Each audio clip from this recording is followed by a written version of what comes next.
Good evening, everyone. I'm going to start off by apologizing if you guys hear any sound in the background. I normally try to record whenever everyone is at work or school or whatever, but it's Friday night and here we are. So if you hear sounds in the background, I'm home. So sounds happen. All right. So I have prepared a lesson plan, and the target age grade or age level for this is for 3rd grade. And I will do my best to deliver it as I would to a class of 3rd grade students, pretending like they are here with me and responding. I may stumble a few times, but I'm going to do the very best job that I can. So here we go. So, all right, everybody, today we are going to be learning about something that I find really interesting, and I know a lot of you do too because we've talked about it before. And we are going to be learning a little bit about space and how things are done in space and why they're done that way. But before we do that, I want to put out our I can for the day or for this lesson, okay? We, as you know, we always have an I can, and it's written on the board, but we're going to read it right now. So our I can for this lesson is, I can ask and answer thoughtful questions to help me understand what I read and to talk about it with others. So those are some big words in there as we've gone over. Thoughtful means words, thoughtful questions are questions that we've taken time to come up with in our mind. They're not just like, if we're talking about space, it wouldn't be like, a thoughtful question would not be, yesterday I was riding my skateboard and I fell on ice cream. That's not a thoughtful question. That's a statement, and it kind of has nothing to do with space. So we would leave that out. A thoughtful question about space, though, we are going to go over some of those examples in a few minutes, though. But to get us started on this space journey, we are going to be reading a little bit from our ReadWorks passage. And as you can see on our smart board, we are pretending like this is our smart board. But as you can see on our smart board, we have an article to read. So I'm going to go ahead and start. Don't worry, you guys don't have to read out loud, but I do want you following along and reading the words as I read them. So please have your listening ears on and your reading eyes ready to work. Let's do this. All right. What's it like in space is the title of our article. In 1969, a group of American astronauts visited the moon on a rocket ship called Apollo 11. Since then, many more astronauts have traveled to space. Scientists have learned that there are many differences between Earth and space.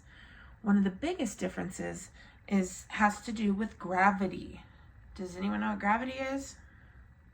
Okay, so we kind of have a little bit of an idea what gravity might be, but let's learn about it a little bit more. Gravity is a force of attraction that pulls things toward one another. Okay, the force of gravity on Earth is pretty strong. So if you think about it, even the best jumpers only can jump a few feet off the ground. Okay, and I know how many of you think that you can be a good jumper. Like, I don't know, who's that cool basketball guy that can do all like the cool things? Kobe? Not Michael Jackson, Michael Jordan. Yeah, like they're great jumpers, but even they're limited to how high they could jump because of gravity. So we don't usually do this, but I'm gonna let you get out of your seats for a second, and I want to see if anyone can jump more than just a couple feet off the ground. And a couple feet is, well, if 1 foot's 12 inches, a couple feet would be about 24 inches. And that's not that high. Let's see if anybody can do it. Okay? All right, you're all great jumpers. Okay? But I did not see anyone like jumping so high that they could touch the ceiling. That didn't happen. And the reason why is because of gravity. Gravity is what is holding us down to Earth, and it's helping us stand up straight hopefully stand up straight, and it keeps us where we are, okay? Without gravity, we would just be floating out there in space, okay? So go ahead and go back to your seats, and we're going to keep reading. 2 of the American astronauts who visited the moon were Buzz Aldrin and Neil Armstrong. When they were on the moon, they were easily able to jump up high, like I just mentioned. They didn't come down quickly either. Instead, they seemed to float down slowly. That was because of the force of gravity on the moon is not as strong as on Earth. The moon is not as big as Earth, so the force of gravity is not as strong on the moon. If you think that is cool, wait until you read what happens out in space, away from the moon or planets. Out in space, astronauts do not feel the effects of gravity. As you can see, our astronaut friend here, he is in a spaceship right now, and he's moving freely in space. Since the astronaut and spaceship are moving freely together, the astronauts look and feel as if they are floating. Okay, so we see pictures of astronauts here. We're going to watch a video too in a minute here. But we can see that things are really different in space because of gravity. So, since there's no air in space also, did you know that you do not hear sounds in space? It's also very cold in space, and astronauts have to train many months before going into space so they know what to expect. So do you think that you would be an astronaut one day, want to be an astronaut one day? I know that astronauts are very special people, and we're actually going to talk a little bit more about those special people right now. We are going to watch a little short video about how an astronaut does a very normal thing in space. So, how do you think they eat in space? How do you think they make their food in space? There's not some magic space chef that makes food come from McDonald's to you. No, they have to make their food. So we're going to watch a video about an astronaut making a peanut butter and jelly sandwich in space. Okay, here's the video.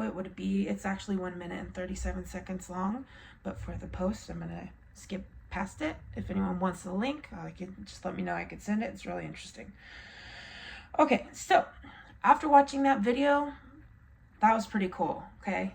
Thinking that you have to keep everything Velcroed to the table in order to make sure it's not flying around everywhere, and yeah, it's wild. I wouldn't mind being in space for maybe like 24 hours, then bring me back home. Bring me back home, please.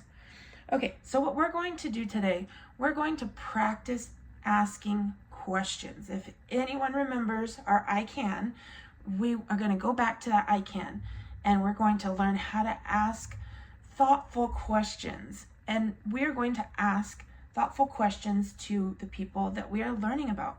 We're going to be emailing, as you know, we've been talking about emailing. We're going to be emailing actual astronauts. Now, the way we are going to do this, you're going to be working with a buddy, and you are going to be writing down some questions. I'd like for you guys to brainstorm together and talk about things that you would want to know about space and write them down. Then after you've had a minute or two, we'll probably give you about 10 minutes or so to talk with your buddy about these questions and give you time to write them down. But after that, you're going to go to your Chromebook and you are going to start making your Google Doc with the questions for your astronaut buddy. So after you have all of your questions written down, I will be taking a look at them to make sure that everything is good and ready to go. And then we will send it to the astronauts. So we have their email address right here. And I would love for you guys to give me an idea of what kind of questions you would want to ask an astronaut. Does anyone have any just thoughts right off the bat? Okay. You would want to know maybe what it's like to sleep in space. Okay, we can ask them that. That's a thoughtful question. Does anyone ever think about what it's like to maybe watch TV in space? I mean, how does that happen? If there's no sound in space, I'm sure they can still watch TV. Yeah, they can still watch TV. They can hear that kind of stuff. But out in space, outside of their little home, their I can't think of what they're on. They're rocket ships. Outside of that, that's when there is no sound, because there is no air outside of that. But inside of the rocket, they have sound. Okay, so as you know, if you have any trouble with this, you can just let me know. We can make some adjustments if we need to.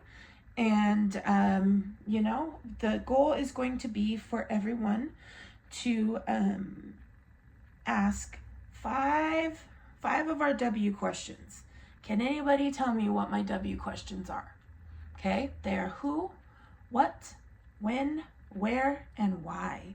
So you're going to try to get 5 W questions written down and then put in your email to the astronaut. Now, if you struggle with any of that, just let me know. We can come up with something together, or you could even ask your buddy, because chances are they have a good idea as well. Okay, hopefully we'll get to hear back from them.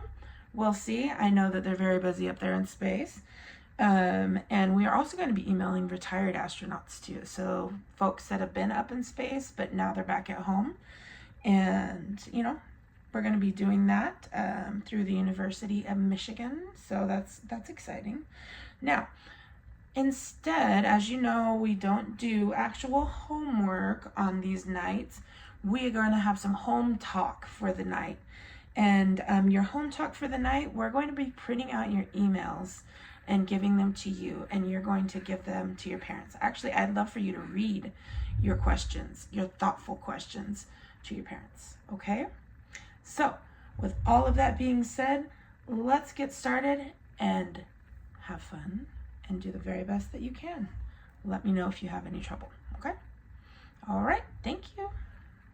Okay, so that's how I would have delivered that lesson plan, but you know, with real kids and with real tools and all of that, and not under a time limit, which I'm already over. I'm so sorry, but hopefully that explains enough.